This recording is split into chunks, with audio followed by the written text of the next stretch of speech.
Corona काळात देशातील जनतेनं जशी एकजूट दाखवली तशीच तयारी यावेळी सुद्धा ठेवावी। कोरोनाप्रमाणे युद्धाच्या या संकटावर सुद्धा आपण मात करू। पंतप्रधान मोदींचं संसदेतील हे एक वाक्य आणि देशभरात लॉकडाऊनच्या चर्चा सुरू झाल्या। सोशल मीडियावर अनेक फोटो व्हिडिओ या संदर्भात व्हायरल होऊ लागले।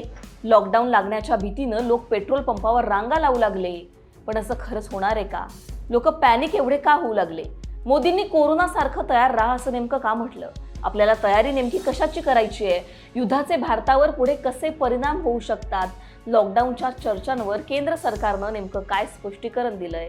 या सगळ्या प्रश्नांची उत्तरं या व्हिडिओच्या माध्यमातून जाणून घेऊ। नमस्कार, मी पूजा, तुम्ही पाहताय लोकमत। 27 फेब्रुवारी 2026 इराण विरुद्ध इस्रायल आणि अमेरिका या युद्धाला सुरुवात झाली। या युद्धामुळे जग तिसऱ्या महायुद्धाच्या उंबरठ्यावर आलंय अशी भीती व्यक्त केली गेली। 1 मार्चला इस्रायल आणि अमेरिकेनं इराणवर केलेल्या हल्ल्यात इराणचे सर्वोच्च नेते आयातुल्ला खामेनी यांचा मृत्यू झाला आणि या युद्धाचा भडका उडाला। युद्धाचे पडसाद त्यानंतर जगभरात उमटायला सुरुवात झाली। इराणनं आखाती देशांवर हल्ले चढवले। यानंतर जागतिक पातळीवर एलपीजी संकट ओढावलं। तेलाचा आणि गॅसचा जागतिक व्यापार ज्या होर्मुझच्या सामुद्रधुनीतून होतो ती इराणनं बंद केली। जगभरातून 20 ते 25% कच्चं तेल याच मार्गावरून देशांना पोहोचतं। भारताचा विचार केला तर 85% कच्चं तेल भारत आयात करतं। 40 ते 50% कच्चं तेल याच मार्गातून येतं। एलपीजीच्या बाबतीतही 33 करोड घरांमध्ये वापरला जाणारा भला मोठा एलपीजीचा वाटा याच मार्गातून येतो। आता याच सामुद्रधुनीतून येणारे गॅस आणि तेलाचे टँकर इराणने बंद केल्यामुळं जे टँकर आले ते सुद्धा खडतर अशा प्रयत्नानंतर आले।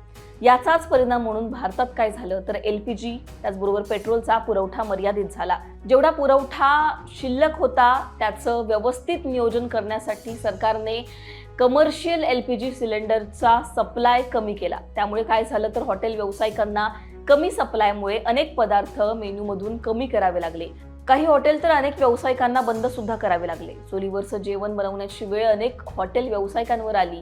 घरगुती गॅस सिलेंडरची मर्यादा सुद्धा 25 दिवसांवर करण्यात आली। सिलेंडरच्या किमतीमध्ये सुद्धा वाढ झाली। गॅसच्या तुटवड्याची बातमी ऐकून अनेक लोकांनी गॅस एजन्सी बाहेर रांगा लावल्या।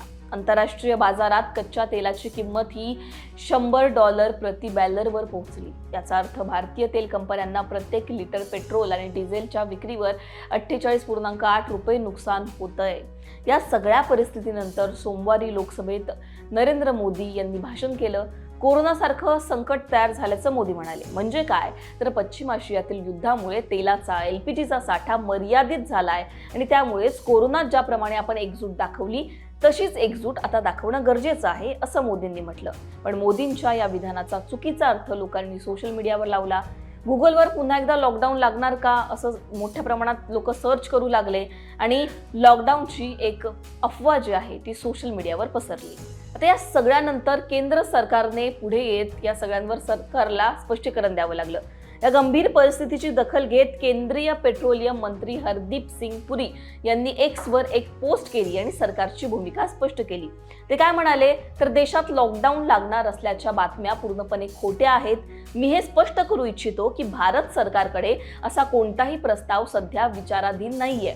अशा कठीण काळात अफवा पसरवणं आणि भीतीचं वातावरण निर्माण करणं हे अत्यंत बेजबाबदारपणाचं लक्षण आहे आणि ते हानिकारक आहे असं त्यांनी म्हटलं। आता पुढे ते काय म्हणाले तर जागतिक स्तरावर कच्च्या तेलाच्या किमतीत झालेली मोठी वाढ ही चिंतेची बाब आहे।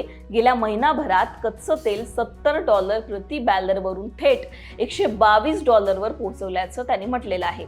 तरीही मोदींच्या नेतृत्वाखाली भारत सरकारनं देशातील इंधन, ऊर्जा आणि जीवनावश्यक वस्तूंचा पुरवठा खंडित होणार नाही याची काळजी घेतली आहे। रिअल टाइम मॉनिटरिंग द्वारे सगळ्या हालचालींवर आम्ही लक्ष ठेवतोय आणि कोणत्याही आव्हानाचा सामना करण्यास सरकार सज्ज असल्याचं त्यांनी म्हटलं।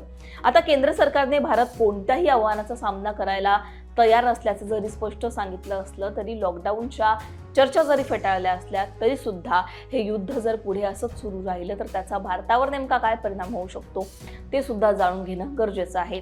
आता या युद्धाबद्दलच्या ताज्या घडामोडींबद्दल बोलायचं झालं तर इराणच्या ऊर्जा प्रकल्प आणि संसाधनांवर 5 दिवस हल्ले करणार नाही अशी घोषणा ट्रम्प यांनी 23 मार्चला केली होती। म्हणजेच काय तर 5 दिवस या युद्धाला आम्ही स्थगिती देतोय असं ते म्हणाले होते। पण अमेरिकेने सादर केलेला हा युद्धविरामाचा प्रस्ताव इराणनं धुडकावून लावला।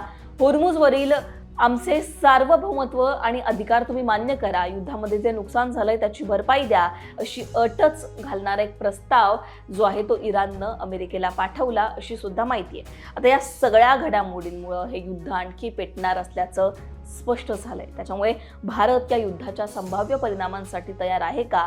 तर भारताने आता काय केलंय तर अन्य देशांमधून सुद्धा तेल मागायला सुरुवात केली आहे. म्हणजेच काय तर आधी 27 देशांकडून तेल आयात केलं जायचं, आता 41 देशांसोबत बोलणी सुरू आहे. त्याचबरोबर भारत जो काही मर्यादित पुरवठा आपल्याकडे आहे तो योग्य प्रकारे त्याचं कशा प्रकारे नियोजन केलं जाईल याची काळजी घेतोय आणि त्याप्रमाणे त्या पुरवठ्याचा वापर केला जातोय. सरकारने हे स्पष्ट केलेलं आहे की आमचं बोलणं सुरू आहे, इराणसोबत असेल किंवा अन्य देशांसोबत असेल, त्याच्यामुळे हे युद्ध लवकरात लवकर थांबावं यासाठी आम्ही प्रयत्न करतोय आणि त्याचबरोबर भारतामध्ये या युद्धाचं जे काही संभाव्य संकट ओढावू शकतो त्यासाठी सुद्धा आम्ही सज्ज आहोत असं भारताने स्पष्ट केलेलं आहे. आता बाकीच्या देशांचा विचार केला तर तिथे काय परिस्थिती आहे हे सुद्धा थोडक्यात सांगते. आता फिलिपिन्सचा विचार केला तर एनर्जी लॉकडाऊन सध्या फिलिपिन्समध्ये लावण्यात आलेला आहे. म्हणजेच काय तर जास्तीत जास्त ऊर्जा कशी वाचवली जाईल याची काळजी तिथे घेतली जाते. अनावश्यक प्रवास टाळला जातोय, घरून काम देण्यात आलंय, इंधनाची जास्तीत जास्त कशी बचत होईल हे तिथे पाहिलं जात आहे. त्याच्यामुळे या एनर्जी लॉकडाऊनची चर्चा सुद्धा भारतात आता मोठ्या प्रमाणात रंगू लागली आहे. हे सगळं पाहता तुमची काय मतं आहेत? भारतात अशा प्रकारचे एनर्जी लॉकडाऊन लावावं का? तुमची याबद्दलची मतं कमेंटमध्ये सांगा. लोकमतला सबस्क्राईब केलं नसेल तर सबस्क्राईब करायला विसरू नका. हा व्हिडिओ पाहिल्याबद्दल धन्यवाद.